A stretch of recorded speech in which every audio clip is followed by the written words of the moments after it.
Your hosts, Tony Cordasco, John Castanino, Matt Gutierrez, and Haley Brooks on CBS Sports Radio, 1140 AM. And good morning, everyone, from Las Vegas. This is the Sports Adrenaline Show. The Vegas Golden Knights fall to Tampa Bay 3-2 in a game in which VGK lacked a lot of energy, just could not get started yesterday. No defense in front of the net. We have a lot of VGK news to report, including the extension of one Nate Schmidt. The Raiders trade Amari Cooper to the Cowboys for a 2019 first-round draft pick. The team now is in total rebuild mode. Who's next on the trading block as Tuesday's trade deadline looms? The Raiders return from the bye week with Doug Martin now as their featured back. UNLV finds itself a 3-point underdog at winless San Jose State today. The Rebels coming off of that 41-35 loss at home to Air Force last weekend. UNLV will try to be breaking a 4-game losing streak today. UNLV basketball gets underway, an exhibition game next Friday. We'll talk about that. I'm Tony Cordasco, John Castanino in the house. Matt Gutierrez is here. Haley Brooks is on leave. Jason Toktagian directing our video. And, of course, we've got Sonia Schlobaum in the house. Our guest today, John is so pumped up for this. John Teffer from Bar Rescue will be right here in studio in the 9 o'clock hour. That's going to be a lot of fun. He's a big VGK fan. So do you like him because he's a fan, John, or do you like him because of Bar Rescue? I like him because he yells at people that deserve it, so I'm really excited for him to come in here because I feel like he's going to cuss you out before the end of the show. Well, I want him to do Las Vegas Sports Radio Rescue because there's so many garbage talk shows, sports talk shows in this city. Maybe you can clean some of them up. Okay, I like that talk. I like that, but I still want him to yell at you. Okay, UNLV safety. Dalton Baker talks to us about UNLV Rebel football today following an 18-tackle game last week against Air Force. And Brad Berry discusses the Hall of Fame hockey game today, as is North Dakota Fighting Hawks. They used to be the Fighting Sioux, and then people got PC, and I still call them the Sioux, but they're the Fighting Hawks now. His team beats number 5 ranked Minnesota. It'll be a game tonight at the sold-out Orleans Arena, and all of that's coming up on today's show. We are brought to you by Michael Westra Allstate, 702-435-4211. Brought to you by The Pint on Charleston and Wallapai. Check out Bad Beat Brewing's garbage idea to put a team in the desert beer. And also by the Laborers Local Union 872. Those are the men and women building the Raiders Stadium, the new Summerlin Ballpark. We'd like to thank all of them, all the men and women of the 872 for their support of Sports Adrenaline. I'm gassed already. Let's start with the knighthood. Let's go into the knighthood. So they had a Friday matinee, Tampa Bay, Nevada Day, over at T-Mobile Arena. That place was absolutely flat. I watched the game on TV. Was it quiet in there? No. The arena looked absolutely dead. People were sitting on their hands late in the game. They're only down a goal, right? They lose the game 3-2. The Golden Knights had that game tied up at 1-1. Lightning pretty much, I thought, took over control. Lightning now a very hot team at 6-0-1 of their last 7. To me, there was a lack of defense in front of the VGK net, and that hurt the Golden Knights again. I thought that was the deciding factor. The second period was bad, just as far as the game flow was concerned. No question. They spent the majority of the second period in their defensive end. I felt the energy from the team itself in the second was bad overall. They just didn't have much. Their power play was terrible for the majority of the night, as it has been for the majority of the season. John, what were they on the power play yesterday? They did get one in. They got one. One for 5 or one for 4? Well, they're still the worst in the league, so they're not climbing out of the cellar. 3 of 33 now? Is that it? It's 3 goals. I do know that. 33. Mm-hmm. Okay. Something like that. But, yeah, I mean, the second period, absolutely. Third period, different story, right? But you can't. So last year, all year, and any Golden Knights fan knows this, they typical fast starts. They started fast. They were playing from in front.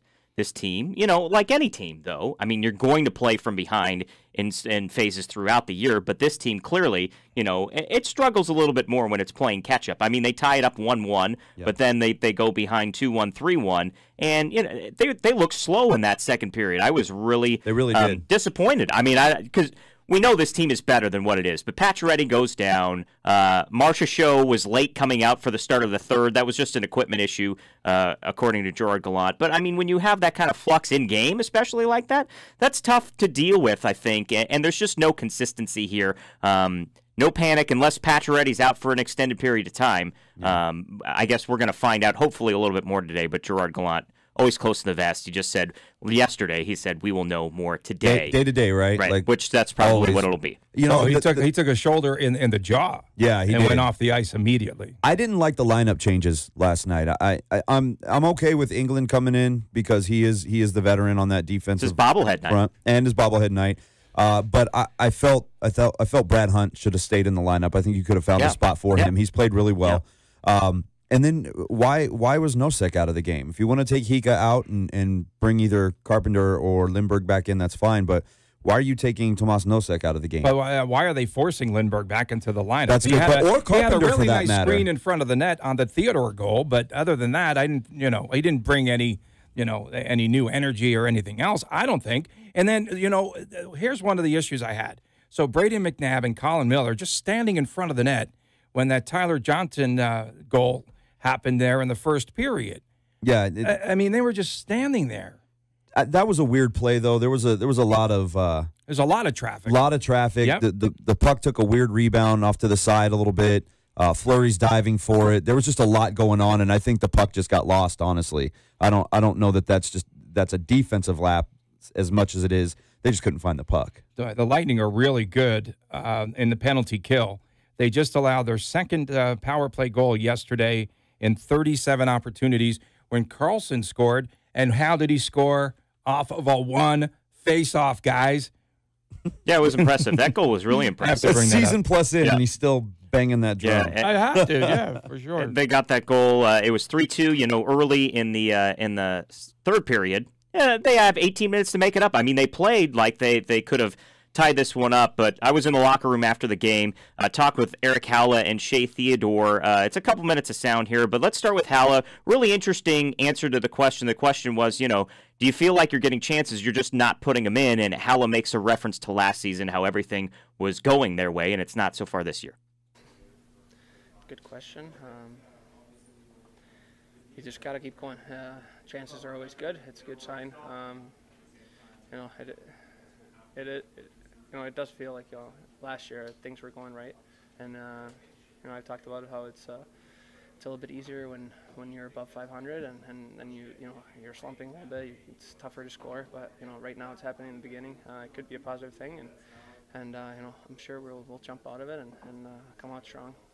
How hard has it been for you personally? Because you've gone through a couple of different line mates. You lose Max early in the game, and how hard is it to adjust in game to something like that? No, it's.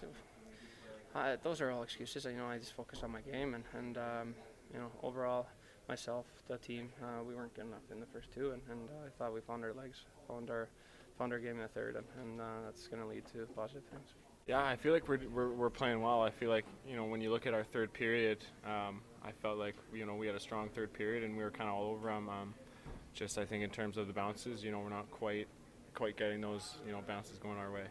I know you're on a different side of the line, but when you guys lose a guy like Pacioretty, what does that do to the team and kind of forcing guys to double shift?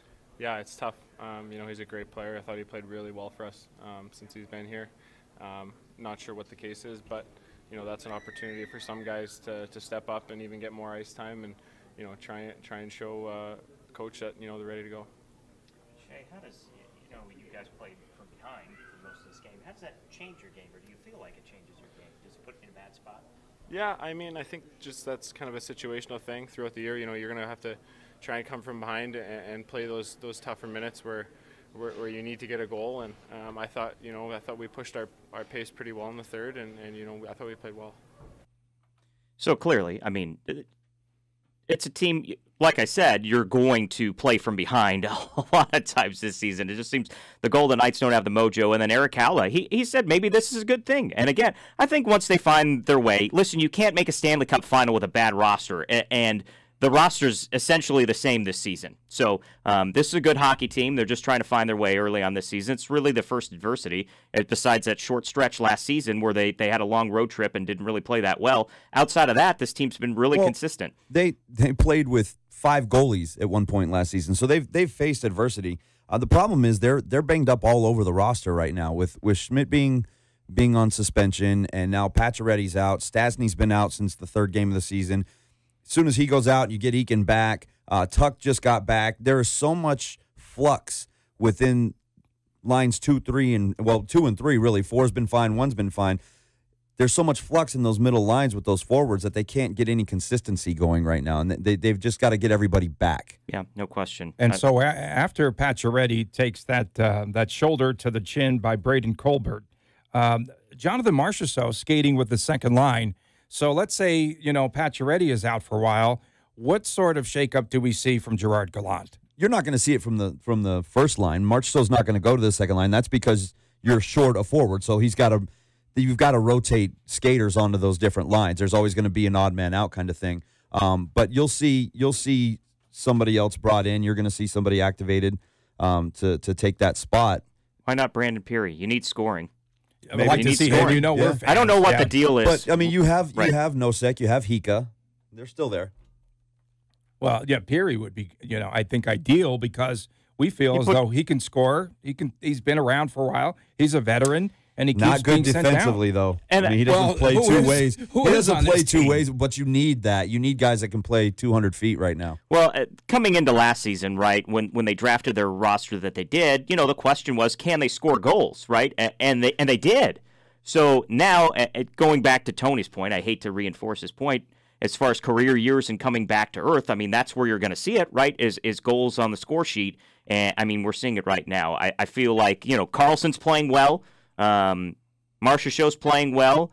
Riley Smith, I don't think he has the points yet, but he's playing well. So they're doing fine. We're going to have to see the 2, 3, and 4 lines really step up here. Well, the 4th line has been playing very well. Absolutely, absolutely. Reeves has gotten so many amazing scoring chances this season. He told me to pump the brakes last week, but it's like no, he could have a 20-goal season if he keeps on getting the chances like he's had. Yeah. I will guarantee that John Taffer's favorite player is Ryan Reeves. I'm going to guess that it's Ryan Reeves because.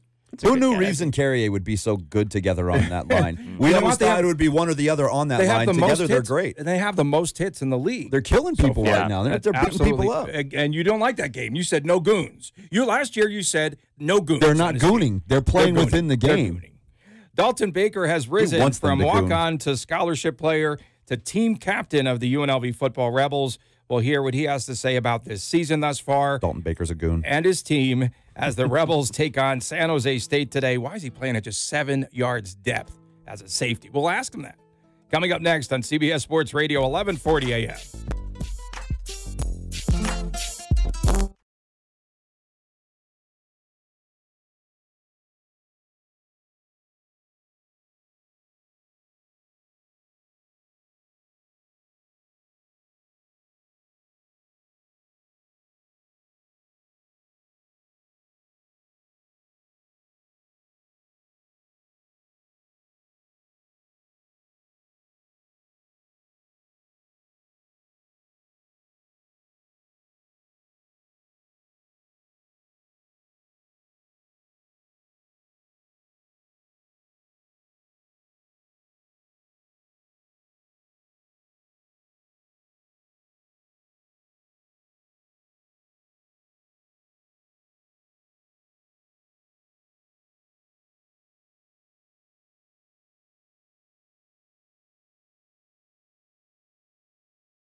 The only way to take sports adrenaline with you is the radio.com app.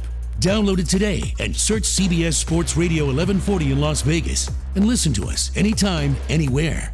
This is the first time that the Hall of Fame hockey game is being played here in Las Vegas, and it's a classic matchup. North Dakota skating against Minnesota here at the Orleans Arena. UND Fighting Hawks head coach Brad Berry with us now. And Coach, it's the 295th renewal, right, of this series. Is it special because it's the Hall of Fame game? I think it's special in a lot of regards. Hall of Fame, absolutely. It's a great game that's played every year against two very good teams playing every year. This year it's us and Minnesota, which is a storied rivalry going back to the old WCHA days. And I think it's kind of neat that we keep the tradition going alive every year, playing against each other. And again, it's great for college hockey. Now you played this game at Madison Square Garden, right? A couple of years ago. Yes, we did. And that was kind of our first go around and with the Hall of Fame game, and it was kind of neat to see. We had 8,000 plus fans that were cheering for North Dakota at Madison Square Garden, and from there we knew this is something that we wanted to do every couple years. And fortunately, we're here in Vegas, and just getting off the plane yesterday and seeing a lot of green, white, and black, it says a lot. The record is 1-2-1. I guess you come in as underdogs. Minnesota is currently ranked 5th in the rankings. You can pretty much throw out all the rankings and the records in this series. Yeah, it's early in the season, right? And it's one of those things where every team is trying to find their game early, and I think the biggest thing is wanting to play your best hockey, through the first half, and making sure you play your best in the second half of the season. So it's going to be a great weekend. The fact that two teams are starting their seasons and they're trying to get better every day. Tell us about your squad so far. Yeah, we're led by 5 seniors, and we've had some turnover over the last couple of years, winning the national championship a couple of years ago. But we've got some good players, good young players in our lineup here, and again, it's one of those things that we know that we're going to lose players early to the pros, and we just got to make sure that we keep filling players coming into our program and keep making sure that we reload. Brad Berry is with us, and will you have a large contingent here in Las Vegas rooting for UND? Absolutely. Brad Schlossman, our beat writer there at the Grand Forks Herald, he mentioned that, I think just about every state in the U.S. is represented by, North Dakota people coming to cheer us on here, and plus people internationally, too, from other countries coming in. So it's great to see that, and again, we're looking forward to the game tomorrow. Now, UND has produced a lot of players like the likes of Jonathan Toews, goalie Ed Belfour, 86 players in the National Hockey League. And you also had a player that played right here at the Orleans. Yes, yeah, absolutely. Robbie Bina. Robbie Bina. I think there's, even going back to the old international days at the Thomas and Mack, we've had a lot of players come in and play here in Las Vegas. So again, it's nice to come back to where a lot of our players have played pro hockey. Now, you're a UND graduate, right? Correct. And so you've seen this rivalry from different sides. Yeah, I went through it as a player and as an assistant coach, and now a head coach. So, I've been through it all. And again, it's something very special here in college hockey to be a part of that on as a coach now. Do you feel that this could be a future site for a Frozen Four, a Final Four in hockey, because Las Vegas has really taken to hockey? 100%. You see what the Las Vegas Golden Knights have done in only 1 year going to Stanley Cup Finals, and how they run their program here. It only helps the grassroots hockey level and college hockey to try to come back here where hockey is thriving. And you mentioned a Frozen Four, but even a NCAA regional would be within the scope of it. Yeah, and the Ralph Engelstad Arena purchased the rights, I believe, to this game here in Las Vegas.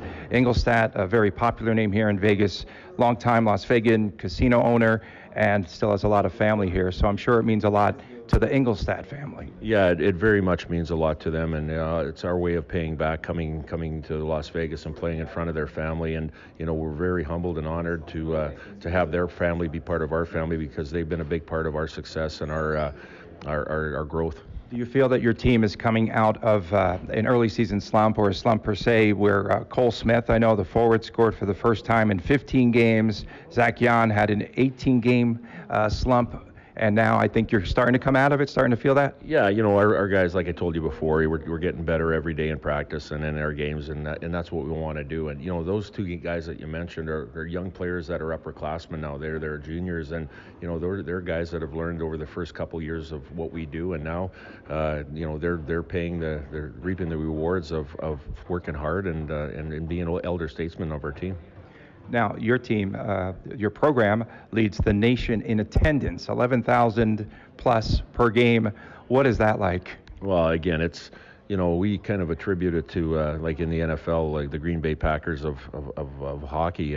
Green Bay is a very remote place, but they're the biggest market in that area, and like for us too, it's the same thing. We're in Grand Forks, North Dakota, and the passion of our not only people in town but through the state and the country, it's second to none. People fly out from over the country to come in and watch us play on the weekend, and again, we are very humbled by that. What do you think it will be like playing in a more intimate setting here at the Orleans Arena? It'll be great, and the fact that this is a great hockey environment. I know they had the Las Vegas Wranglers here, and they did very well, and it's a venue that's a good size here, and I know there's going to be a lot of green, white, and black cheering us on here. You're hoping to get back to the NCAA tournament this year. The streak of 15 years was snapped last season, and is that attributed mostly to a lot of injuries? I think you lost a player or two to the Olympics and what have you. Yeah, we did. We had some injuries through the mid part of the season, but everybody has injuries, and I think we had a little bit of inconsistency in our game, and I think that's one thing we want to try to iron out early in our season. We're training the right way right now, and we got to make sure that we try to maximize every weekend that we have to win the non-conference games like this weekend, and then obviously when we get into our conference schedule. Coach Brad Berry, thank you so much for joining us. We appreciate it. Thank you. And that's, again, Brad Berry, the North Dakota head coach, who believes that a Frozen Four could happen here in Vegas, or at least a regional. Really nice to get some perspective from some outsiders, right, and how they look at the market. And, I mean, there's a lot of people out there that say, Vegas is still a desert city that's just casinos, but quickly that's turning, right? And it's a major sports destination as, Las Vegas events and the LVCVA have been branding our city for decades now, and they've been doing a great job of it. Now everything's turning, right? People want to be here. Clearly, with all the conference tournaments out here, the WCC, the Mountain West tournament that's been out here forever, all these basketball, Pac-12. I mean, you're just going to see more and more of this kind of stuff in this event tonight, this hockey game. Didn't know this rivalry was as long or as expansive as it was. It's and pretty close cool. For that pretty matter. Cool. I think a lot of locals would be intrigued and probably showing up tonight, considering the attendance. The tickets went on sale, and they sold out in a hurry. 284 games played between these two. 139, 130, and 15 overall record Minnesota leads. I mean, that's what you want out of a rivalry. I mean, it's not like the Cardinals and Cubs where the Cardinals just dominate, right, John? What? Stop. You want to see a close rivalry when it's something like this. I didn't watch that walk-off last night because I didn't care because it was the Dodgers. You know who did? I did. Didn't care. I mean, it's funny that it took the Golden Knights for people to realize what kind of sports city this was. And Tony, you just mentioned all the different conference tournaments that are here. The atmosphere that Thomas and Mack used to be for UNLV basketball when it was good. We've known, being here forever, that this city has amazing sports fans from top to bottom, but it took something like the Golden Knights on such a national level for everybody to realize just how great this market is for sports. And Minnesota comes in ranked 5th in the nation, but as we said in that interview, you can throw out all the records because this is just an amazing rivalry, in sports. I think it's the third longest running hockey rivalry in college athletics, but it's going to be crazy over there at the Orleans today. And I'll bet the fans are going to turn out, right? They're going to travel, and we're going to see what a really cool college atmosphere is like because we don't get a lot of that. I mean, we get it with the Runnin' Rebels when they're good, right? And the Max being packed. And you get a good student section out there, but typically we don't see that. And we got a little bit of it when Arizona State, their hockey program, came out here, and we went to that game last year, guys. The fans were really into it. I really enjoyed that. And I think we're going to get that. And that's, when the WCC tournament comes to town, we get, again, that student vibe that we're just kind of missing. You get the Gonzaga and the BYU fans that get in there. There's a big tailgate, a huge tailgate party out there today before the game. Great. I believe it. And they know how to tailgate in the Midwest, man. They know what's going on. But a Frozen Four would be amazing here. Bring the Final Four here. You can throw everything in T-Mobile. I'd like to see these two teams come back and throw UNLV into the fold as well and have, a little 4-team tournament or something at T-Mobile. You'd pack the house for that. guaranteed you'd pack the house. Yeah, and UNLV's building its way towards that, which is great. Yeah. It's really encouraging. You talk about a good way to run a program, a college program. UNLV hockey's doing a pretty good job. Board, Granted, the Golden Knights have helped them out quite a bit, but really the management over there is econ, and we had Nick Raboni on the air a couple weeks ago. I mean, they're doing a phenomenal job over there. Can't say enough. And there's a lot of buzz just about UNLV hockey, which who knew? There's hockey in general in this city. Yeah, I mean, there's not a lot of buzz surrounding UNLV football right now. Nor should there be. Yeah. We'll talk about UNLV football exactly. after the break. And coming up in hour number 2, oh boy, this is going to be a lot of fun. John Taffer, VGK fan, the guy that is the host of Bar Rescue.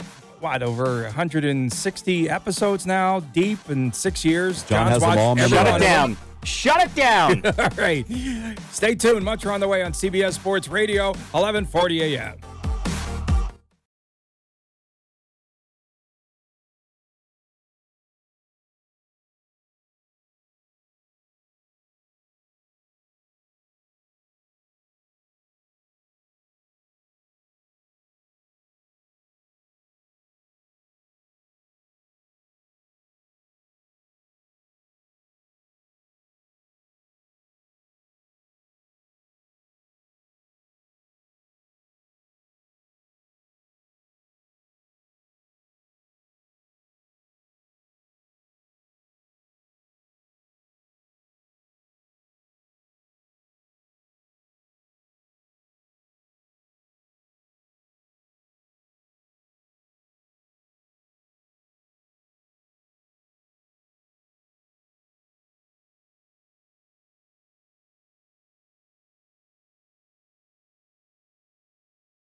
We've got you covered, Las Vegas. Reach out to us. Tweet at Adrenaline LV. Find us on Facebook, Sports Adrenaline LV, or call us now at 702-889-5978. This is the Sports Adrenaline Show on CBS Sports Radio, 1140 AM. The UNLV Rebel football team 3-point underdogs today at San Jose State. Rebels trying to break a 4-game losing streak. San Jose comes in at 0-7. The Spartans' last win was 20-17 over Wyoming, November 25th of 2017. Holy smokes. And Brett Brennan, 2-18 as the head coach there. Over the summer, right, they had those early opening lines, and I think UNLV was a 2-touchdown favorite. John, this will be Middle City for someone like you, man. You'd be all over this to middle it, yeah? Well, yeah. I mean, I don't know what to tell you right now, Tony, because I don't believe in UNLV football at all. But considering that San Jose State has not won a football game all season, maybe they don't know how to win. And there was a time, right, and you could go back to Bobby Hauck's tenure here, where, if a team doesn't know how to win, they can't close out games, right? So maybe the Rebels have a chance, but they're underdogs coming into this one. Does UNLV know how to win? That's what I'm saying. Here's the thing: that's what I'm. Well, they won. I'm kind of driving at that, but we keep talking about the opponents, and the opponents can't do this or they won't do that or whatever. UNLV hasn't beaten anybody this year. Yeah, they got 2 wins against who? Nobody. Come on, UTEP and a Let me look up their school. Offensive statistics. Let's stop pretending like UNLV is a fringe good football team that's just not quite clicking here. They're not a good football team. They're not going to make a bowl again. They're not even going to approach 500. I don't think they have another win on the schedule. So I said 1-6 last week. I'd be lucky if they go that far. So the Rebels shorthanded in the secondary today. That's going to be a problem. Jericho Flowers and Evan Austria are out, and we're going to see exclusively nickel, I believe, in this game because San Jose State cannot run the football, but against the nickel, you'd have to believe that they're going to try to run the ball because if they get by that first wave of defenders, they're into the next level, and they could score some points. The San Jose quarterback is pretty decent. Josh Love averages 241 yards a game. What was confounding to me last week was that UNLV allowed Air Force to throw the football well against them. But that shows you what you're looking at here with this team, both offensively and defensively. San Jose can't run the ball, but they will. They will against UNLV because UNLV can't stop anybody. They're giving up 500 yards a game now. And when you have a team like Air Force that doesn't, this was the first time they passed for over 200 yards this season. When you have a team that does that, I think it completely falls on the coaching staff. It does. Unprepared, not able to be flexible and change game plans. And you can make excuses about injuries all you want, but when you're getting schemed by an offense that you know what they're all about, and that's running the football, and then all of a sudden they switch to pass, and you can't combat that, I think that's just, they put all their eggs in the wrong basket, and you see the results. You have to also put into under consideration that UNLV goes from a running offensive attack to passing, right? And that's difficult to do midstream, right. I believe, right? You got to be fair about this. Well, Gillum's put up good numbers. Max Gillum's looked good. No, he's looked good. And there weren't a lot of drops last week for the team, but the fact that he's throwing the ball, if they go 3 and out, that defense is back on the field. Last 3 games, they've given up over 500 yards a clip. Well, here's the problem is that when I don't think there's any doubt when Armani Rogers is healthy, he's going to come back, right? So now you've gone from a run-heavy offense to a little bit more pass-oriented offense. They haven't won any games since Gillum's been under center. So now when Armani's ready, they're going to bring him back and put him under center. So now they're going back to a running. He won't you come don't back think so? No, he can't come back because if he does, then he blows his chances of getting a medical red shirt. So I believe the last 4 games, if the Rebels lose today, they're going to have to pull the trigger and go with Oblad, the future quarterback of the program. What I put on the board a couple of weeks ago, Armani's played his last game as UNLV quarterback. I don't know about the last game. Stand by that. I think he'll be back next year as a tight end. See, I feel like because they're not winning now, that Sanchez is going to, and I don't want to say desperate, but he's going to want to bring back Armani if he's healthy. Okay, so I talked to Coach Sanchez, went to the UNLV Football Foundation fundraiser this week, and he just said, he believes that the team is actually playing hard still. He hasn't lost them entirely. They have not quit. They haven't quit. because they That's tried to come orange back in slice the of game. stuff, man. Why is there only one interception with his team? We talked to Tim not Skipper good, about this. maybe? This was a concern heading into the season.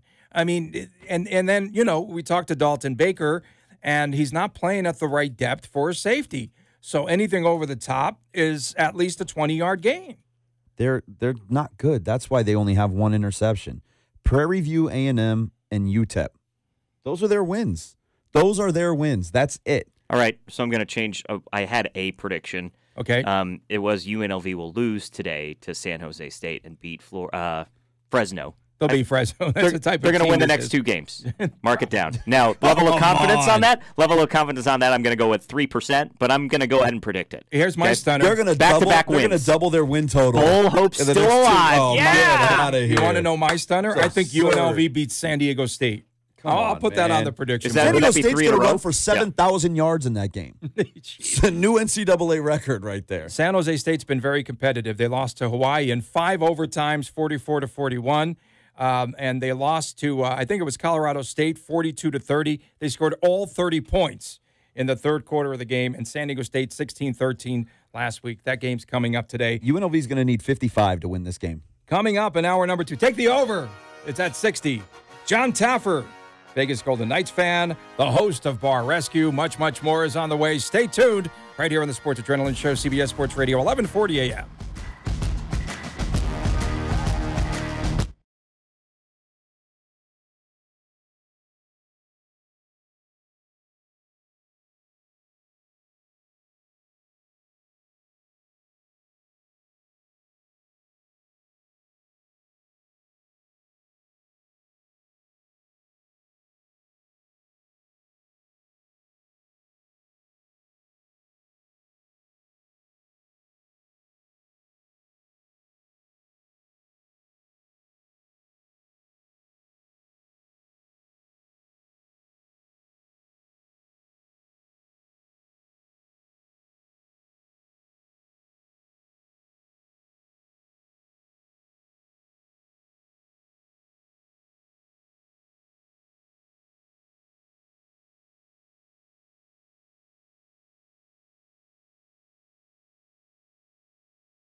Download it today and listen to us anytime, anywhere. We've got you covered, Las Vegas. Interviews, insights, and your input are all part of Sports Adrenaline. Here are your hosts, Tony Cordasco, John Castanino, Matt Gutierrez, and Haley Brooks on CBS Sports Radio, 1140 AM. And we welcome you back to hour number 2 of the Sports Adrenaline Las Vegas show. The host of TV's Bar Rescue and author and entrepreneur, John Taffer, is with us in studio now, and a guy that cranked the siren for the VGK game against Vancouver earlier this week. What's the best technique to get that crowd going, man? You know, it's funny that by the way, that spinning horn is dangerous. So Daniel Negreanu, who's a dear friend of mine, kid poker, right, championship poker player, spun it in the first. I spun it in the third. Now I've spun it before. He comes back to his seat with this huge dent in his thumb. He's in agony. I don't know how he held the thing because I stand there. It's a really comfortable handle. You spin the thing and there's nothing wrong with me. But 2 or 3 people have left huge dents in their hands. Well, and Wayne Newton was kind of grunting when he did it. He was making I don't know what that facial expression was. He does a lot of grunting. Yeah, I don't know what he said. That seems a little heavy for Wayne at this point in his career, I think. It could be a friction burn. John, I want to ask you, obviously you've been out here in Vegas for decades, but really what has this team meant to you? I mean, that run last season, I know you're a season ticket holder, but watching this unfold last year like it did, and obviously coming into this year, a lot of hype, but what has the team meant for you? This team, I think, is more emotional to all of us, because of the way it started last year, and I think it's really powerful. And Johnny Greco, who's the VP of production for the Knights, is a good friend of mine, and I talked about how he was amazing, or they were amazing at balance. They could deal with the tragedy, get rid of it, and make you not feel guilty to enjoy hockey. Right. Yeah. And there was a real balance that they had. But what happened was every game started sort of emotionally for a few weeks there. And then it went into hockey. And I remember opening night. They did the ceremony. Everybody was hysterical, crying in the arena. The game started. We scored 3 goals in the first 5. Yep. And it went from tears to jubilance in 3 minutes. It was an incredible thing. I think that we connected emotion to sports better than has ever been done before. And it lasted the entire season. You talk sure about that change from that tragedy to the joy because of that quick start, and it carried all the way to the final. Yeah, and I think we know this when as they were getting ready for the game, they knew they could not lose that game. Right. That there was something about it. I'm not certain that we can't lose this game attitude is necessarily carrying through to the season. Because I think there was a warrior element last year. We got down in the ice, so to speak. We fought hard. We were fast. We were aggressive. We got it across the goal. This year, we seem to be playing more hockey than being warriors. And I think we're a little more strategic than we are shotgunning, so to speak. But I think that signature style of play that we had has been a little diluted. Now, who's your favorite player on this team? I guessed earlier, but who's your favorite player? It's funny. I saw a photo bomb with Derek England in it, but that's not it. Go ahead. Who is the one when I was sitting next to the bench. Yeah. Actually, my favorite player is going to surprise you, and he became my favorite player last year, Bellemare. Nice. That's a good one. Good. And I'm just glad you're wrong, Tony. I thought a guy like Reeves would definitely. Well, I love Reeves. Don't get me wrong. I mean, I love a bulldog. I love Reeves. Yeah. I love his whole attitude on the ice. I love that. He can get that penalty when he needs it. He's actually got some goals, and he's been a pretty good offensive player at moments, which has surprised me. He's one of the top offensive players. He is. But last year, there was a play where Bellemare got sticked in the face. He dropped down on all 4. And I'm telling you, he was semi-conscious. The blood dripped down on the ice. I remember that. I remember that. And he crawled away. And the way he was crawling away, you knew he was semi-conscious. I mean, he probably did not have any clue where he was. They got him into the locker room. They scraped and cleaned all the blood off the ice, repaired the ice. The game started. You figure you're not going to see Bellemare for a week, 2 weeks, 10 days? About a minute and a half later, who skates out on the ice? That guy. And 8 or 9 stitches. It was or 12 stitches. I can't remember the number. And you ever see his face at that time? Yep. That's what I mean by warriors. Yeah. And that was really late in the season, too. I mean, that was it was amazing. And John can speak to this. Just being able to talk to him in the locker room, one of the best guys in that room, definitely a leader of that team. Loves the city. He does. He loves it here. Absolutely loves it. Never thought that any place like this could be home, and he's completely adopted this city. Well, and he's been a pretty good offensive contributor this season. Yeah. The fourth line, his line is they really dominate the puck when they need to. And Reeves has gotten a ton of scoring chances, so I think, a 20-goal season is in the cards. But going back to what you were saying about the Warrior mentality, I agree with you to a certain extent. Now, the injuries don't help that, but you're right. I mean, last year it was them versus the world. But we missed Schmidt a little bit. Yeah, absolutely. Yeah. There's no real consistency here. And again, if Pacioretty is out for any extended period of time, I mean, that's just going to make things a little bit rougher here early on in the season. But I feel pretty confident they should right the ship. I made the point in the first segment. I mean, you can't go to the Stanley Cup final with a bad hockey team, and the roster's pretty much the same. So I think everything's going to stabilize here moving forward. One could argue on paper we're better. Yeah. On paper. I agree. Now for whatever that means. But John Taffer is with us this morning here on the Sports Adrenaline Show. And, John, I'm a lifelong Ranger fan, and I know that you're from New York. And, who did you support? Were you a Ranger fan, an Islander fan, and are you still a fan of that team? Well, I've never been a Rangers fan, believe it or not. This guy's I'm loving this right now, man. He's just crushing you, You guys told him to yell at me and all that? This is great. When I grew up in New York, I lived by Whitey Ford, the Yankee pitcher. Yeah. And I was good friends with Whitey's kids, Tommy and Eddie, and we used to go to Yankee games. So I went to a lot of Yankee games. And you got to remember, guys, I'm talking the 60s when the Yankees were really something very special. And when I was a kid growing up, I used to think the World Series was the best team in baseball against the Yankees because it was in New York every year. Yeah. When you're a little kid, you don't realize what it's like. When it's not there, it's like you lost it. Where did it go? You're so used to have it.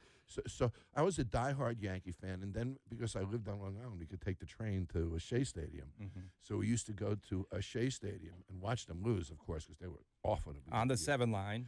When I moved to Chicago, and I had a hotel management company there, I got hooked on the Hawks. And I really fell in love with the Hawks. This is Tony Amato, Chris Chelios. Mm-hmm. Yeah, those days, it was a great line. It was a great team. One of my favorite goalies of all time is Eddie Belfour. Mm-hmm.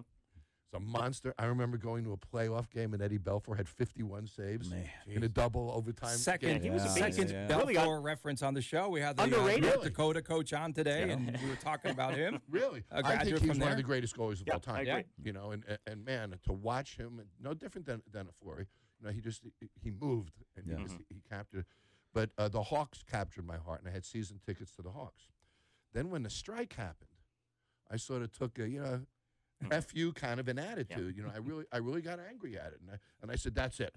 I'm getting my head out of hockey. And then I started to watch a little bit. And then when the Knights came up, I said, there you go. And then I just dove right back in again. Yeah. But it's been a heck of a ride. You better watch out for John because he wants to know whenever you're not using those tickets. He's trying to get you to give them to him. He's been awfully nice this morning. Fanboy over here. Yeah, he is a fanboy. Now, for you, a big turning point, I think, in your career, you mentioned Chicago. You owned a sports bar in Chicago, part of an ownership group, and then you lost a ton of money. I did. My first one. My very first sports bar, I learned a lesson in life. I partnered with a guy who wasn't, in hindsight, the greatest guy in the world. He cheated on his wife. He cheated on his family all the time and this and that. When I was young, my father once said to me, listen, you don't go into partnership with somebody who cheats on his family. If they cheat on their family, they'll cheat on you in a minute. And they used to say that to me when I was this young entrepreneur. Well, I partnered up with this guy. We opened this place. He was a complete jerk. I lost $600,000. Wow. And I lost $600,000 at a time when I only had $400,000. So it stung, and it took me a while to dig out of it. And I learned really quickly that you do business one of two ways, either by yourself with no partner, or you're very selective in the people you do business with. Is that part of the reason that you ended up in Las Vegas? I mean, how did you end up here? And then talk about your start out here in our city. I'm one of the founders of the Nightclub and Bar Convention, which is a huge beverage convention here in Vegas. We started it about 35 years ago, and I was president, and I ran it for a long time. So I have a lot of friends here, particularly in the nightlife space and the bar space in Vegas. And my company was based in West Palm Beach, Florida. I was a happy guy. One day somebody comes up to me and says, John, you should be on TV. So I write up this thing, which was originally called On the Rocks, a page and a half. And I had friends at Paramount because I used to do restaurant deals with them. So I go to my friends at Paramount, and I sit down with the head of television, and I show him my thing, and he looks at me and goes, John, and I won't use the language you used. John, you will never be on television. There it is. You will never be on television. And here you are, 160 episodes later? Oh, hold on. You're too old. You're not good looking enough. He almost yelled at me. I'm trying to Forget yell at me. Forget it. So I walked out. I said, I'm going to make this happen. So I shot my own little scissor reel, tell the story in 10 seconds, and sent it to 4 production companies. I didn't know who they were, but they had good shows on TV. So I figured, okay, I'll send them to these guys. Within about 2 days, every one of them called me. So now I got phone calls from 4 offers. I don't have an agent. I don't have an entertainment attorney. I've never seen a contract like this before. I don't know what a cycle is in entertainment, and I screwed that up in my contract. In any event, so I took a deal. We did the pilot, and honestly, I thought I'd do a pilot and go home. I never thought it would last. So I did the pilot, and in under a year from when that guy said, "You'll never be on TV, Taffer," the show premiered. And season 1 was 10 episodes. Season 2 was 10 episodes. So the first 2 I could stay home and sort of put it into my life. Season 3 was 42 episodes. Wow. So that now it just took over my life. So then I had to move out west. And I had lived in Beverly Hills in California before. And I said to myself, would I rather live in L.A. or Las Vegas? And that was a complete no-brainer for me. So I moved here, got a house in Summerlin. And I've got to tell you, I lived here now 6 years. I would not move anywhere ever.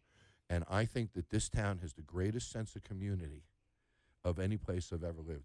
Vegas is really special, and people picture blinking lights.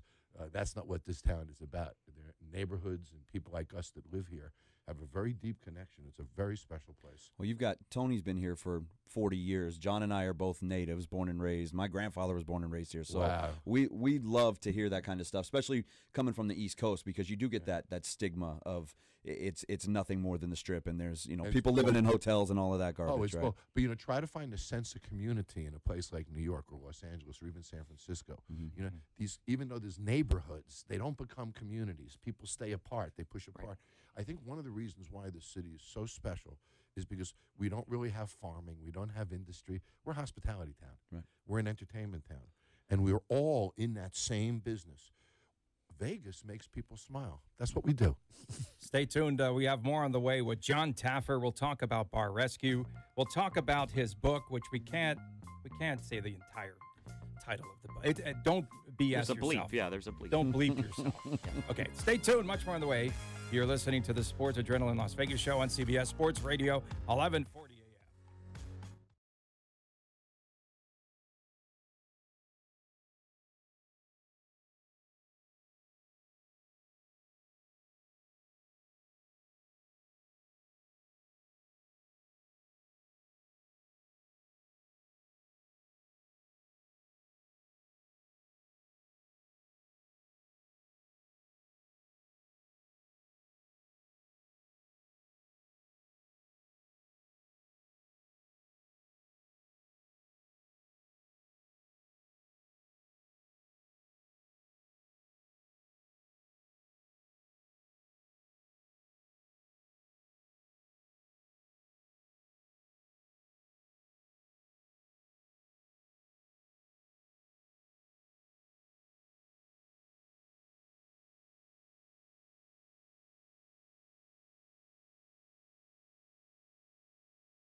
Your input is always welcome at 702-889-5978.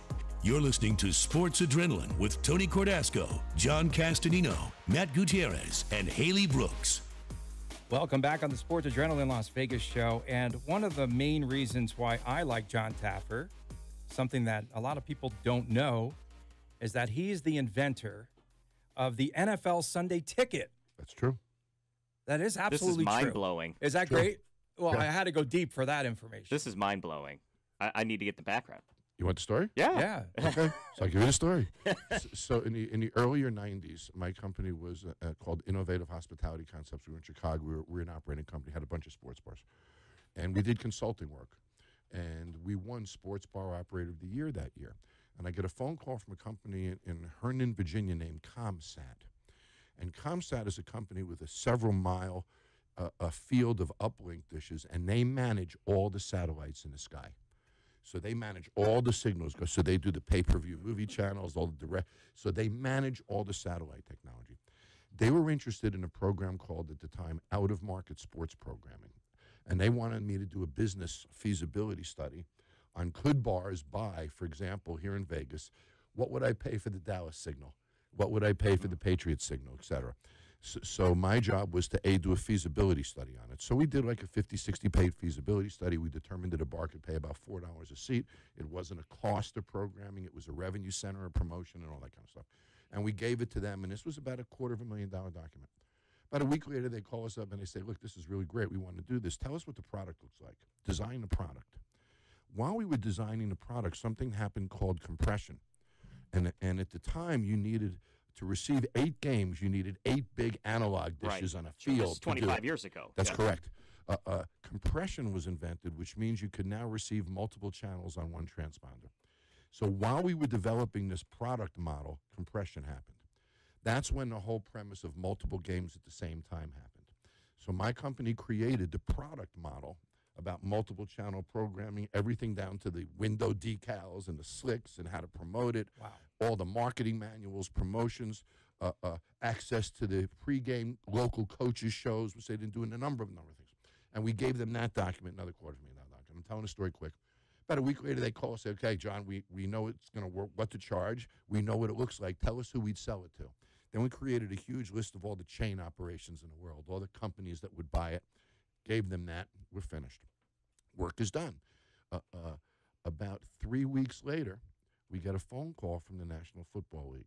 And what had happened was ComSat took my documents to the NFL to buy the rights of the signal.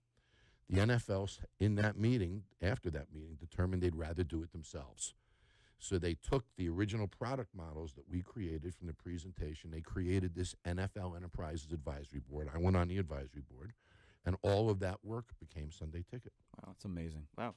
That's amazing. Wow. I mean, changed that's the game way we watch football. It's a game changer. That's mind-blowing. And now everybody gets it. You're talking about tens of millions of people, I'm sure, subscribe to it. It's the model that was used for all others. And, you know, it's less of a big deal than people say, because it was really obvious when we did it. How would we provide football? Now we got the technology for multiple games. How do I turn it into a money maker so a bar will write a check for it? Yeah. And how much money could they make? So to me, it was just really logical steps that just sort of happened. And so I never say I invented it, because the premise of out-of-market sports programming pre-existed me. I claim I created it, because I created the format, you know, and the basic model from which the NFL then developed. And I'm sure you're still making residuals on that. No. You know, and you know, the NFL team just took those down, and they turned it into Sunday Ticket. They just take it. You know, they took it to that next level and built it all. But it started with those models. So John, very proud of that. You are in person. You're just like you are on the show, and I just like feel your energy. I love it. I'm a huge fan of the show. I mentioned before we came on, John. And fanboy. I know, total fanboy. I'm not going to lie. I mean, I've watched every He's episode. A golden fanboy. He's finally admitting it, Tony. I love the turnarounds, John. I'm sure you do too. I guess my biggest question concerning the show is how much anger do you have personally? Because I know you're passionate about it. When a bar takes what you did and just kind of dumps all over it, and you know they go back to their old ways after you're showing them the right path to success. Yeah, I'm going to quote Ron White, the comedian, who says you can't fix stupid. Yeah. So here's what I know. I have to live with myself, right, after each one of these. There's an independent website that tracks bar rescue and beats us up all the time. Yeah, I think I found it last night. Yeah. But they treat us fairly, I think, now. And they have us tracking. Last time I looked at we have 11 or 12 episodes that haven't aired yet, so their numbers are a little behind. But they have us tracking it between 60 and 70% success. Yeah. So when I look at my competitive shows, and I won't say names, they typically run a 30 to 40%. The host typically comes in for a few hours, shoots a scene, and leaves. For me, I'm there 4 days. When I leave, I have to completely rebuild this place. I'm not painting one wall like other shows do and just do recipes. I'm creating a concept, a sign, products, training the staff, uniforms. I got to do everything in 4 days. So I am really stressed. So there's this clock ticking in my head that gets me frustrated, gets me angry. I don't have time for you to get on board, buddy. You're getting on board right now. Yeah. What has been your biggest challenge as far as maybe a consistent challenge throughout all these? Because like I told you off air, I've been in the service industry forever, and it seems like no matter where you go within the industry, it all feels the same. That the job is the same no matter where you go. Where do your biggest challenges lie within each of these turnovers and trying to get people on board with you? It's interesting. After about 100, I've now done 203 episodes. We're about to cross the record. As a matter of fact, I was with the president of my network last night for dinner, and last week the show was on for 34 hours.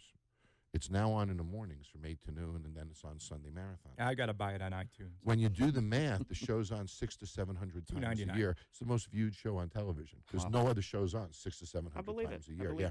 So it blows me away. But I'm sorry, your question? Well, within each of these, where's the similarities as far as what do you find most difficult within getting that turnover going? And that connects to my book, Don't BS Yourself. After about 120 of these, I realized when I say to people, why you're failing, nobody ever says, oh, John, I'm failing because of me.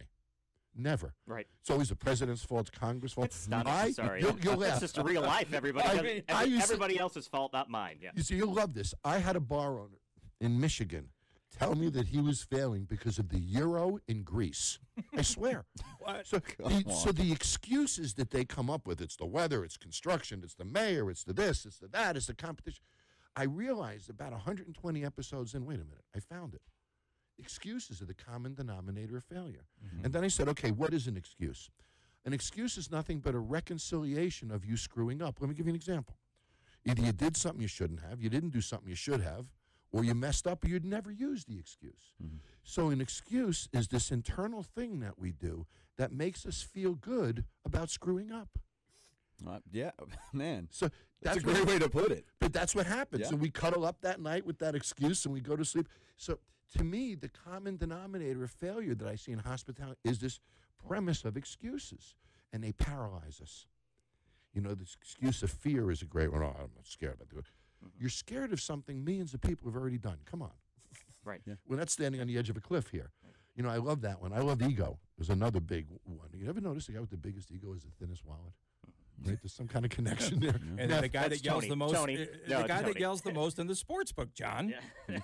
So my whole logic and the way I try to help people is I expose this whole thing of excuses, and then in my book I identify the 6 biggest excuses and then destroy them in your mind. So what do you got now? Yeah. So that to me seems the big, and you see it in this business. Servers have excuses for not doing things. Managers have excuses. Oh, I got to do this now, not that. I love the excuse of time. I didn't have the time. You had the time to be on social media for an hour and a half this morning, but you didn't have the time for this. Again, another one we use for Tony all the time. We love it, Tony. So anytime he says we don't have the time, what he's telling you is, I blew you off, man. I blew you off, dude. So John Taffer is our guest. So how many bars actually apply to be on the show? Oh, thousands. Thousands. And guys, all this surprises me. I thought I would do a pilot and go home. So, 203 episodes later, we have thousands. And then I think to myself, why would they sign up for this, for me to beat the heck out of them on national television? And I don't look at the casting reels. I don't do any of that because I go in fresh. I don't want to know anything when I get there. It's just the way that I like to make the show. And most people have story producers that interact with I don't have any of that stuff. It's all led by me in real time. Nothing is scripted. That's why the show works, because it is me and I'm just following it, and the cameras have no idea where I'm going next. It's authentic. And the people in the booth have no idea what I'm doing next either. But when I go through this entire process with them, and we go through the creative end, 2 days off, do it again, 2 days off, do it again, it gets to a grind that is almost unbearable. Yeah. So the key motivation in it, and it's the truth, is the hug. Do people want to throw down with you when the cameras are turned off? Yes, but that doesn't happen. So answering your previous, so when people sign up, and everybody, because I've watched casting reels after the fact, they all think that they're the one who's not going to get beat up. Oh, no, he's not going to say that stuff to me. Oh, no, he'll never get away with that stuff from me. And we get a kick at it at the end of the season. We look at them, and the ones that speak the biggest, oh, no, I'll stand up. Always fall the quickest. Can you please yell at John before you leave? Please. I didn't do anything just wrong. Just yell at him. You just need to be yelled at today. First of all, look at you. You're wearing a Knights hat, a Raiders shirt. There's a Fenway Park sign behind you. He's wearing a Los Angeles Dodgers shirt. Is there any loyalty in this building whatsoever? Right? There's an NSU banner. What do we got up there? Canadiens, Maple Leafs. We got Blackhawks over there. We got. Look, is there any? Pittsburgh? Oh, Purdue. So Purdue. Is there any loyalty to anything in this place other than the city of Las Vegas? You know what, John, you have to also do Las Vegas Sports Radio Bar Rescue. I mean, there's some garbage, absolutely garbage shows on the air these days. Yeah. Can you do that for us? I would do that for you. I come back every once in a while and do some kind of rescue bit together if you guys want. I need to end on this. We got to put the screws to John because you always have radio hosts go into the bars to scope them out. I would love it if you need sent to bring in the us Sports in. Adrenaline. Bring us in. Yeah, Done. I would love it. Done. Next time we're in town, we'll do it. All right, that'd be amazing. Awesome. Yeah, John, thank you so much for joining us. This was fun. John Taffer, Bar Rescue, Don't BS Yourself, the book, and podcast. Podcast. Thanks for inventing the NFL Sunday Ticket. It's the best. Appreciate you, dude. Thanks, John. John Taffer's been our guest. More on the way on the Sports Adrenaline Las Vegas show right after this on CBS Sports Radio, 11:40 a.m.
Take Sports Adrenaline with you is the radio.com app.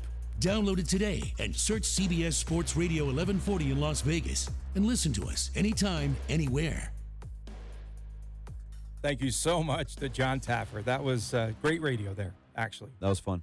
Because he did most of the talking, guys. So it was good radio. Well, we didn't hear you, which is great.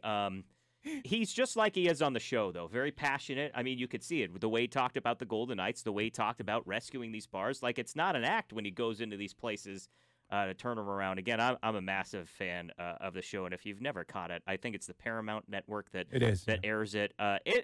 Once you watch it, you will get completely hooked, and then you're going to watch every episode of it because of him and what he does. And as he said, he mentioned it, the thing that he loves the most is just getting the hug at the end. One comment from our folks on the Facebook feed. Again, that's just Sports Adrenaline Las Vegas. If you look at on Facebook, you can watch a live feed of the show. Can John do Raider Rescue? and local sports radio, sports talk radio. They are going to need it. Yeah. Let's talk Raiders. So the Raiders trade away two-time Pro Bowler Amari Cooper this week to the Cowboys for a number 1 draft pick. In the last 13 first-round draft picks, the Raiders have traded away only their 2 Pro Bowlers. They only have 2 Pro Bowlers. I don't know where I'm going with this, but of their first-round draft picks, only Mack and Cooper made the Pro Bowl. They gone. Exactly. So this is nothing short of a fire sale in Oakland. This is becoming embarrassing. How long are they going to throw up the smoke screen and say, yeah, we're trying to win? I think it's over now, right? You can't put up a smoke screen onto this. Yeah, and it doesn't matter. I mean, you say what you want to say. They're going to do whatever they can to try to save face publicly. And, I mean, who cares? You can see the writings on the wall. They're trying to stockpile as many picks as they can in anticipation of coming to Vegas. I mean, that's what it comes down to. I still disagree with the premise behind the Mack trade because I don't think that you got enough in return, especially considering you gave up a second-round pick. And as far as Cooper's concerned, yeah, you got a first-rounder back for him, but you don't have any young talent at the receiver position now that is as dynamic as Amari Cooper is. And I don't want to hear this Amari can't beat people one-on-one and all that rhetoric you hear, especially on social media. That's garbage. Amari can beat anybody one-on-one. If you watch game film, you watch the All-22, you can see that he gets open consistently. The problem is Derek Carr doesn't look in his direction consistently enough. And I don't know why that is, because when he does target Cooper goes off for 10-plus catches, 100-plus yards, and a touchdown or 2. So it's 1 target in the Seattle game he had? 1 target? 1 for 1. Yeah. One target in the L.A. game against the Chargers. Okay. 1 target in that game. He did nothing against Seattle. He's invisible because all of the receivers have become invisible because they're not throwing the ball to receivers. This isn't a Cooper problem, in my opinion. This is an offensive scheme, Derek Carr offensive line problem.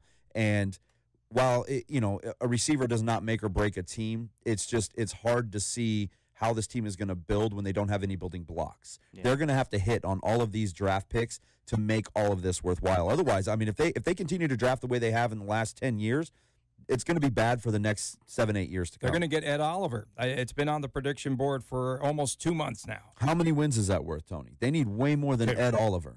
Going back to your point about Mack and not getting enough back, I don't know if you saw this report, Tony, but it came out this week about the Jets. Well, I mean, half the league called, about Mack. I'm sure, yeah. But the Jets apparently were willing to part with a couple first-rounders, or they had to put up a first- and second-rounder, and the Raiders didn't even call them back and counter. They got the Bears offer, and they ran with it. They didn't even see if they could, out of the 2 teams. The Jets have $90 million. They have $90 million in cap space. It would have made all the sense in the world. Right. They didn't even call him back, though, is the point. So it's Gruden's going to do what he wants to do. If he wants to blow off somebody, he's not going to put 2 teams against themselves to bid them up. It's just it's clearly, I mean, it's been proven his way, and that's the only way. I feel it was some of that. I also feel like it was a timing issue because you were right up against it for the season starting. It was a week before the season started, and I think Gruden saw 2 first-rounders and didn't care about anything else because we got to get the season started. I don't want to deal with this guy because he's not in camp. This is my team now. Let's just take it and run. When in hindsight, the deal could have been done a lot better. You still could have gotten 2 first-rounders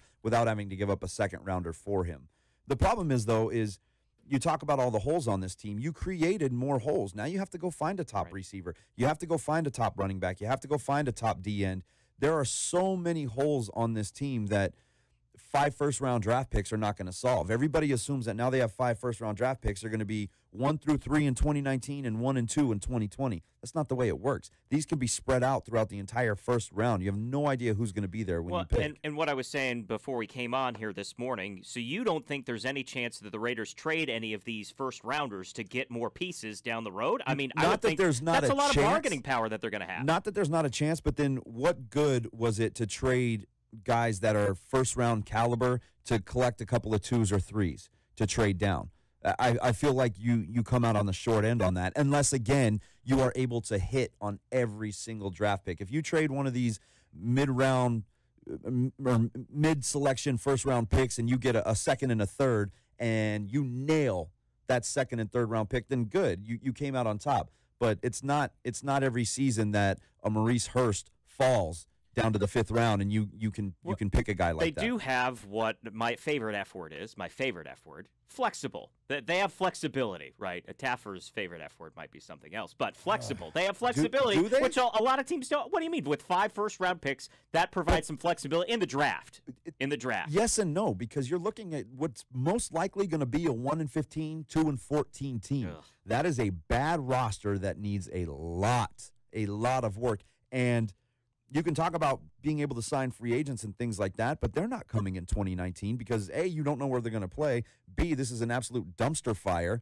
It's going to be until 2020 before you can really start to attract top free agents without having to overpay for them. So the trade deadline is Tuesday. It's another chance having to play a game on Sunday against the Colts, which no one's talking about.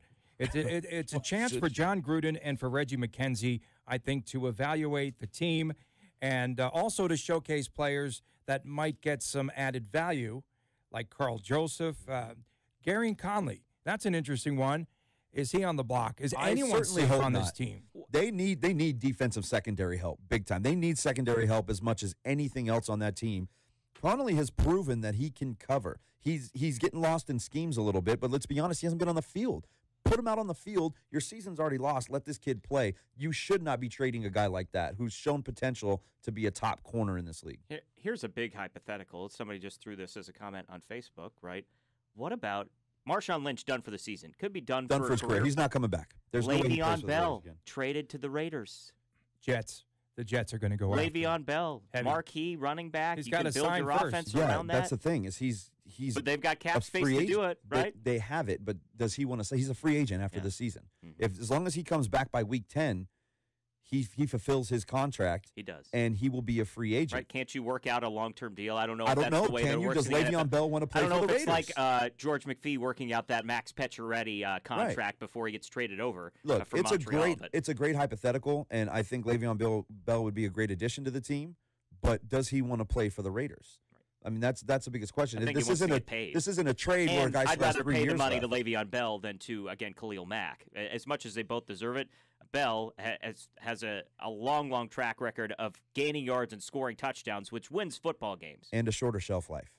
So what is he, 29, 30?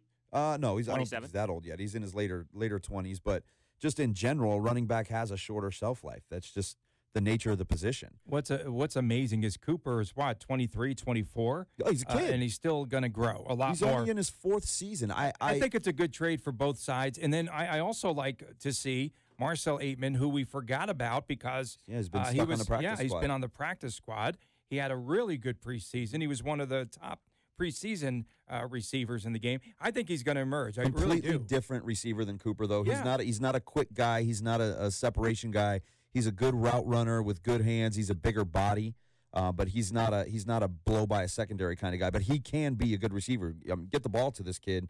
Let him move the chains for you. And again, for more coverage on the Raiders, they're still the Oakland Raiders because they're losing, not the Las Vegas Raiders. So the Raiders have winners here. Silver and black today on Sunday mornings in this time slot from 8 to 10 a.m. Stay tuned. More on the way right here on the Sports Adrenaline Las Vegas show. CBS Sports Radio, 1140 a.m.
Vegas.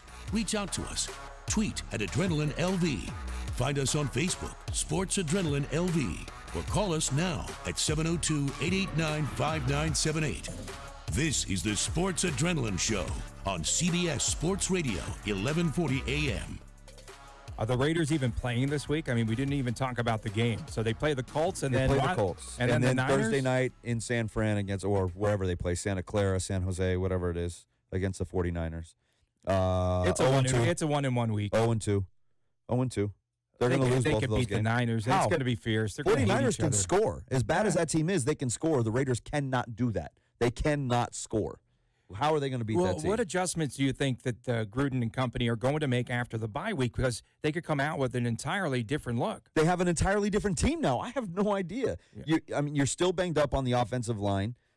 They should be better after the bye week a little bit. They've had 2 weeks. Yeah, 2 weeks but off. You now don't have Amari Cooper, so that changes the look the secondary is going to give you. Right. Because he's takes a lot he's of the most dangerous guy. Right. Well, you don't have. In addition to the targets and all that we were talking about, he's a player that gets a lot of attention. Of course. On the field. You don't have Marshawn Lynch. Doug Martin's a disaster. He might be the worst running back in the NFL at this point in his career. That's not going to help anything. You get DeAndre Washington back, maybe he can get into the fold a little more. But you're still banged up across the line. Osemele, I don't think is going to be back yet. Where do you offensively? Where do you get points from? They just don't. They don't have enough on offense anymore. I don't think. At least with Cooper and Lynch. If you give Carr time, there are weapons there. I just don't see it at this point. John, you are our resident golf guru. Tiger Woods, Phil Hefty Mickelson lefty. this week. Hefty lefty. Okay. Yeah, what about him? Pay-per-view prices. $20. $19.99. $19.99 to watch this garbage. Who's going to pay for this? I'm not paying $20. I'd pay. Where are we going to go? I'd pay $5.99. Periscope. Thank you. He gave me the penny chain. We're going Periscope. I would pay $5.99 max for that thing. I mean, it's Black Friday. Come out with a Black Friday discount. Come out with a Black Friday discount. $9.99. John, you are so excited about this ridiculousness. $20 is too much. And $6 is your limit for this. This turn. Well, I'd rather get a credential to go. My Tigers! Come on, man! You're so excited about this. I can follow the play-by-play online somewhere. Is your limit? $6, $5.99.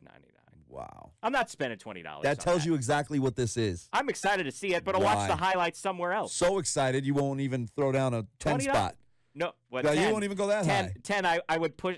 If it was $9.99, I would seriously consider it. $20 is $10 with a drink ticket. That's a good Black Friday deal. That's like you slip somebody a 20 in the Best Buy. Anything to stay out of the mall. That's it. What a disaster. So hey, I want to get back to VGK, right?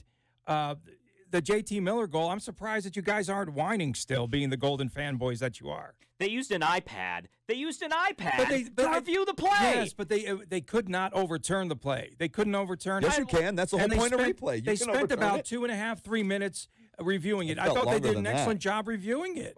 Well, I didn't because I thought he was onside. I thought they did a horrible. We had the Nitron to look at. Yeah, a Nitron, right, which is much bigger than the 9-inch iPad. I had the Nitron to look at. That's what I was watching. Bad call. I thought for sure. I mean, the toe drag, you just could not turn it over after they called it a goal. Absolutely. His foot was in the air. You could not tell. Foot was in the air. The foot has to, the skate has to be. Yes, you could. He got the toe drag. No, he got nothing. The goal. No. And they were being dominated. And I'll tell you what.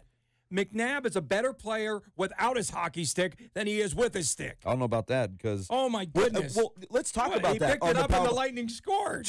Two guys lost their stick on that Eakin one. Dropped it. Eakin and McNabb. What are you guys doing? Yeah. What do you get some stick 'em? Go talk to Blitnikoff. Yeah. All right, he's Vegas family now. Go talk to Blitnikoff. Get some stick 'em on your gloves and hang on to your damn stick. Why is everybody dropping their stick out there? Now, what about Shea Theodore? He becomes the first defenseman to score a goal this season for the Golden Knights. They've got some issues, guys. I know that you guys are just seeing the VGK way. No, it's inconsistency. But there's a lot of issues with this team. Lack of defense. It's inconsistency. The power play just stinks. Early on in the season. There's nothing to really worry about. They're still trying to find their flow and their mojo and maybe a little bit of their identity, Tony, because this is a team that nobody thought anything of, yet made it to a Stanley Cup final last year, and now they're just trying to figure out how to get back to what John Taffer was saying, right? That warrior mentality versus we're a good team. We just have to play like it. You're still trying to get his season tickets when he doesn't use them. They need to tread water for the next couple of months. They need to stay around this 500 mark, a little above 500, because when you get Nate back, when you get Stastny back, hopefully Pacioretty's not out long. You need to see this full team on the ice. We have yet to see the full Golden Knights roster on the ice at one time. Okay. They haven't been there yet. So tread water until you can get healthy. If they can keep this team around 500 or better by the time maybe January hits and they get everybody back, I think you'll be able to see what this team is about. I think even when they are at full strength, they still have a lot of issues. You take a look at none Braden of those guys Point. solve those issues. Braden Point yesterday. Stamkos. John Stamos. Stamkos. Say Vasilevsky for us. Okay, Vasilevsky. But Stamkos had that pass again. They get beaten by the back door. Yeah. Even at full strength, this has been an Achilles heel. So Nate Schmidt doesn't help the defense at all. Well, did he help in the playoffs on the back door plays? No. He didn't. They only went to the Stanley Cup final. Right. So Nate Schmidt had nothing to do with anything. No one did. Hey, that big contract though. We didn't even mention it, but you can mention it. Go ahead. Big picture, I mean, right. So a 6-year extension for Nate Schmidt, average annual value, I think, of just close to $6 million. 6 times 6. Yeah. 6 times 6. I love what McPhee's doing. Whether or not it pans out and it works, I mean, we're married to these guys for the next 5-6 seasons. They've all got to pan out, right? Yeah. And maybe you miss on one. Maybe Theodore doesn't pan out, but Tuck's got to be a hit.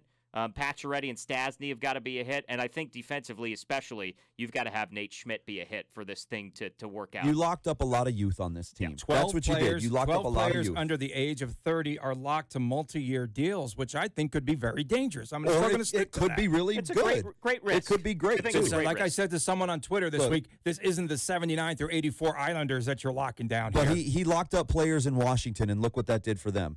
They were in the playoffs all the time. Now, it took a few extra steps for them to get over the hump and win the whole thing, but they were always in the playoffs. I think he does it the right way. I think he builds a team the way you need to build a team. Start with youth, lock them up, and then build around them. Special thanks to our guest today, John Taffer from Bar Rescue, the big VGK fan, Dalton Baker, the UNLV safety. Hopefully the Rebels can pull one out today. Brad Berry, the head coach of the University of North Dakota, Fighting Hawks. And, of course, for all of us here on the Sports Adrenaline Las Vegas show, for John Castanino, for Matt Gutierrez, Sonia Schlobaum in the executive engineering seat, for Jason Toktagian directing our video, we say so long for now from Las Vegas. This is the Sports Adrenaline show on CBS Sports Radio, 1140 a.m. Hi, I'm Aaron Taylor, the real estate guy.